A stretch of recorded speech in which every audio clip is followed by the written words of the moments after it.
For the longest time, we can say Africa has been developing and developing at a high rate. But something happened late last year. This is something which was and has been experienced the whole world. It is not an African problem, but the worldwide problem. What am I talking about? The heavy rainfall, which have devastated the whole world. If you switch on your news, you watch Europe, you'll find and see people are crying, suffering under the water, not because Europe is not developed, but because this rain was devastating. But we want to look what happened because this channel is where we talk about planning, urban planning, new construction happening. Our construction are suitable or not? Is this something which we could have avoided? To me, I can say yes, and to some extent, no. One thing, in a city that flooded, actually, there was a time the Mombasa city flooded, and I was at the Mombasa. And the most painful thing was Mombasa is a coastal town, and it's next to ocean, so these people don't have to worry a lot about where they will drain this rainfall water.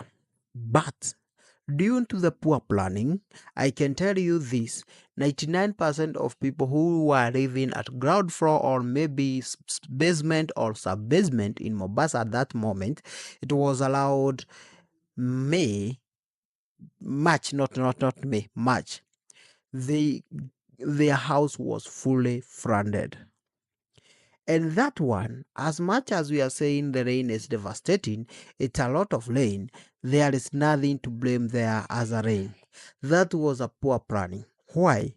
As you can look around in Africa right now, you can see as much as we are developing, we don't so much take care of things that maybe nature wise. Why? We grow up believing everything come from God, and that's why we don't worry about the nature. That was a poor planning. The rain, it rained, and someone who is next to ocean doesn't have to worry because we can take all the rainfall water, just have somewhere it will be collected, then it will be drained in the ocean. Or maybe we can construct all our roads which are heading toward the ocean slant in a way that if the rain is so much and if the rain persists, yes, the road will not be passable, but the road will be converted to be a lake or to be a river which will transport water to the ocean. 99% of the city which experience this big rain actually end up being submerged down because let's take place like Europe. The Europeans have tried and design a good road, design a good town. They have a bit better town, but that one didn't prevent them also from suffering from this big water flood that even destroyed and killed people even in Europe. Why? Because let's take in the European country, majority of the city, you find that it's only a concrete jungle. It's a house, a road, a pavement. In all those things, you find that there is nothing that will absorb the water. So when it rains, water have to go down to the drainage. Remember, drainage are always constructed according to the previous rainfall which was there. According to what kind of a rainfall have you ever received? Was it high and how high was it?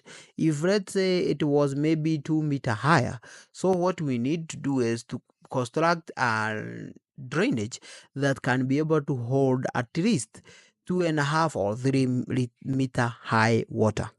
So this rain came and it was about 4 5 meter higher.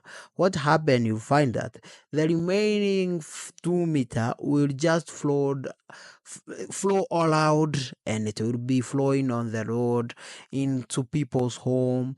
And since we don't have somewhere the water can go, I wish we can go back to the times where you could find there is a lot of green area in the town, because if you find that in between a road, let's say it's a two-way road, there is coming traffic and ongoing traffic. Between coming traffic and ongoing traffic, we should at least have a space which has been left, which is a green area. And we can do this. We make sure that this green area can be able to absorb water from the road. We can leave some gaps on the road in case the water is too much, it have flooded the drainage system. We let the remaining water to flow to the green area. I'm not saying the green area absorb a lot of water, but it will be absorbing as much as possible. So if you leave a much bigger green area, you'll find that the issue of flooding will be left behind. So we can look at the disaster which was left behind after the flooding. The flooding has not yet subsidized us that much. You still can see places where people are suffering from flooding. But one thing we can say, majority of roads which have been constructed mostly in Africa were swept away. Majority of railway line was swept away. If not swept away, it was closed for some time. At the end of the day, you could find that we are losing a lot of money from the infrastructure which we designed poorly, and now they are suffering from this rain. This issue is not only in Africa, it is all over the world. You could find people even in Brazil who are really suffering from this rainfall. Like my part of where I live in Kenya, when there was this time I was traveling to northern Kenya, and I can tell you, we stayed at the road for over 2 weeks. Why? The road was cut, and it was cut in a way that it was cut from where you have come from, and it was cut from where we were going. So we are like in the kind of a desert. The issue I realized and noticed on this road were, first of all, when we are constructing our road, we don't so much take care of the bridge. So the bridge was so low that when it rained, water could come flashing all over the road, and in the end of the day, you find that the road has been washed away by this water. If we can construct a big, good bridge, it might even span for over maybe 100 meter, 200 meter, but in that way, it will be able to prevent our infrastructure, which we have worked so hard to construct, from being swept away. But what you find these days, we construct just a small bridge where the actual river is. But this is a flash flood. You find that those low-raised area, when the water come from the up from the mountain, it come with a very high speed. And because it's carrying all kind of logs, trees, anything on the way, maybe even houses, when the water come, it just block the entryway of the bridge. Because this bridge is a small thing, it span like about 2-3 meter, and it have a height of 2-3 meter. It's something which can be blocked. So when it block, the water have no otherwise apart from to find the way out, and the water start closing over the road. This road, because has no gabion allowed them, the soil or the sand which have been put around the road will be washed away by the water, and in return the tarmac which was put on top of the sand will have nowhere to hold on apart from just collapse and being swept away.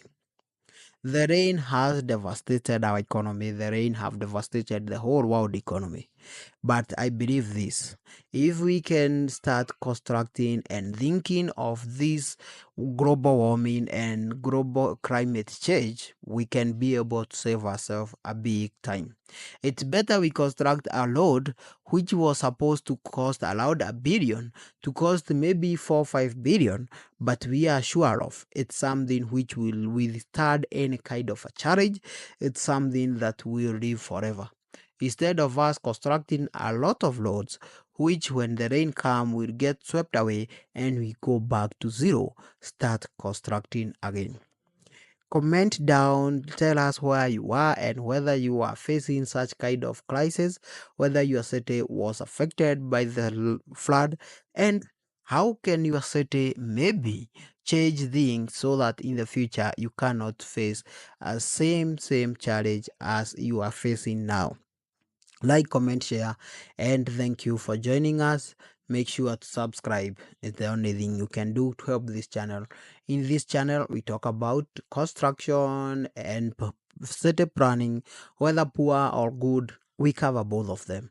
So make sure to check out our videos, other videos. There is a lot of video informative, and I can tell you one thing, you will be sure of, you will enjoy. Thank you and bye.